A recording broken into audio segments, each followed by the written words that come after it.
UPSC देश की सबसे कठिन परीक्षा। हालांकि अब इसकी पारदर्शिता को लेकर सवाल उठ रहे हैं। इसके एग्जाम कराने के तरीके और इस पर आरक्षण का गलत इस्तेमाल करके भर्ती करवाने का आरोप लग रहा है। बीते कई दिनों से यूपीएससी को लेकर ही सवाल खड़े हो रहे हैं और इसी बीच इसकी सीधी भर्ती पर भी सवाल उठ रहे हैं। पक्ष विपक्ष तमाम तरीके के दावे कर रहे हैं और इन सब दावों पर रोक लगाने के लिए केंद्र की मोदी सरकार ने बड़ा फैसला ले लिया है। केंद्र सरकार ने लैटरल एंट्री के विज्ञापन पर रोक लगा दी है। दरअसल यूपीएससी की लैटरल एंट्री को लेकर सवाल खड़े हो रहे थे और इस पर कई सारे आरोप लगाए जा रहे थे। कांग्रेस समेत तमाम विपक्षी पार्टियां इसकी पारदर्शिता और सरकार पर सवाल खड़े कर रही थी, लेकिन सरकार ने विपक्षी पार्टियों को मुंहतोड़ जवाब देते हुए बड़ा फैसला ले लिया और इसके विज्ञापन पर ही रोक लगा दी। हालांकि इस मामले को लेकर कार्मिक मंत्री ने यूपीएससी चेयरमैन को पत्र लिखा। प्रधानमंत्री नरेंद्र मोदी के निर्देश पर सीधी भर्ती के विज्ञापन पर रोक लगा दी गई है। ऐसे में आइए हम आपको बताते हैं कि आखिर क्या है ये माजरा, क्यों इसकी लैटरल एंट्री को लेकर सवाल खड़े हो रहे हैं और हुआ क्या था और ये होता क्या है। दरअसल यूपीएससी ने 17 अगस्त को एक विज्ञापन जारी करते हुए 45 ज्वाइंट सेक्रेटरी, डिप्टी सेक्रेटरी और डायरेक्टर लेवल की भर्तियां निकाली थी। सरकार के इस फैसले पर जमकर सियासी बवाल मचा। कांग्रेस समेत ज्यादातर विपक्षी दलों ने आरोप लगाया कि सरकार आरक्षण पर चोट कर रही है। इतना ही नहीं, एनडीए के घटक दलों ने भी फैसले की आलोचना की। केंद्रीय कार्मिक मंत्री जितेंद्र सिंह ने यूपीएससी चेयरमैन को लिखे पत्र में बताया कि सरकार ने यह फैसला लैटरल एंट्री के तहत लिया है। पत्र में कहा गया कि ज्यादातर लैटरल एंट्री 2014 से पहले की थी। 2014 से पहले होने वाले लैटरल एंट्री में आरक्षण के बारे में कभी सोचा ही नहीं गया। नेशनल एडवाइजरी काउंसिल पीएमओ को कंट्रोल करती थी। वहीं मोदी सरकार का मानना है कि सार्वजनिक नौकरियों में आरक्षण के साथ छेड़छाड़ नहीं होनी चाहिए।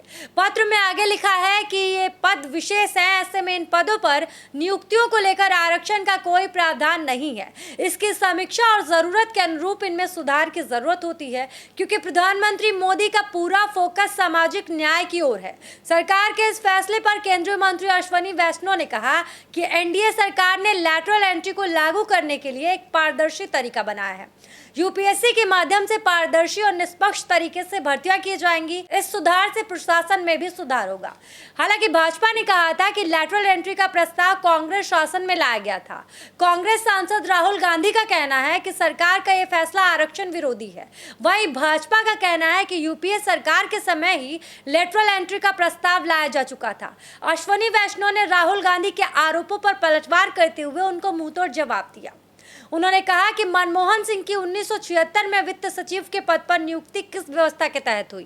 तत्कालीन प्रधानमंत्री इंदिरा गांधी ने आर्थिक विशेषज्ञ के रूप में मनमोहन सिंह को सीधे वित्त सचिव बनाया था। जो बाद में वित्त मंत्री और प्रधानमंत्री भी बने, वो किस व्यवस्था के तहत। कानून मंत्री अर्जुन राम मेघवाल ने आगे कहा कि मनमोहन सिंह के अलावा मोंटेक सिंह अहलुवालिया को भी इसी तरह योजना आयोग का उपाध्यक्ष बनाया गया था। अश्विनी वैष्णव ने आगे कहा कि कांग्रेस शासन में सैम पित्रोदा, वी कृष्णमूर्ति, अर्थशास्त्री बिमल जालान, कौशिक वर्मानी, रघुराम राजन जैसे लोगों को सरकार में शामिल किया गया। अश्विनी वैष्णव ने आगे कहा कि इंफोसिस के सह संस्थापक नंदन नीलेकणी को 2009 से भारतीय विशिष्ट पहचान प्राधिकरण का प्रमुख नियुक्त किया गया था और ये किस व्यवस्था के तहत। अगर लैटरल सिस्टम की बात करें तो यूपीएससी लैटरल एंट्री के जरिए सीधे उन पदों पर उम्मीदवारों की नियुक्ति की जाती है जिन पद पर आईएएस रैंक के ऑफिसर को तैनात किया जाता है। यानी इन सिस्टम में विभिन्न मंत्रालय, विभाग और संगठनों में सीधे उप सचिव यानी कि ज्वाइंट सेक्रेटरी और डायरेक्टर, डिप्टी सेक्रेटरी के पद पर उम्मीदवारों की नियुक्ति होती है। इसमें निजी क्षेत्रों से अलग अलग सेक्टर के एक्सपर्ट्स को सरकार में इन पदों पर नौकरी दी जाती है। इस सिस्टम में यूपीएससी सिविल सेवा परीक्षा में हिस्सा नहीं लेता है और बिना एग्जाम में इंटरव्यू के जरिए प्राइवेट सेक्टर के एक्सपर्ट्स की इन पदों पर नियुक्ति की जाती है। लेकिन अब मोदी सरकार ने सीधी भर्ती पर रोक लगा दी है, लैटरल एंट्री के विज्ञापन को रोक दिया है। ऐसे में इस मामले को लेकर आप क्या कहना चाहेंगे? कमेंट सेक्शन में अपनी राय जरूर बताएं और जो सरकार पर आरोप लग रहे हैं उसको लेकर क्या कहेंगे, कमेंट में अपनी बात जरूर लिखें।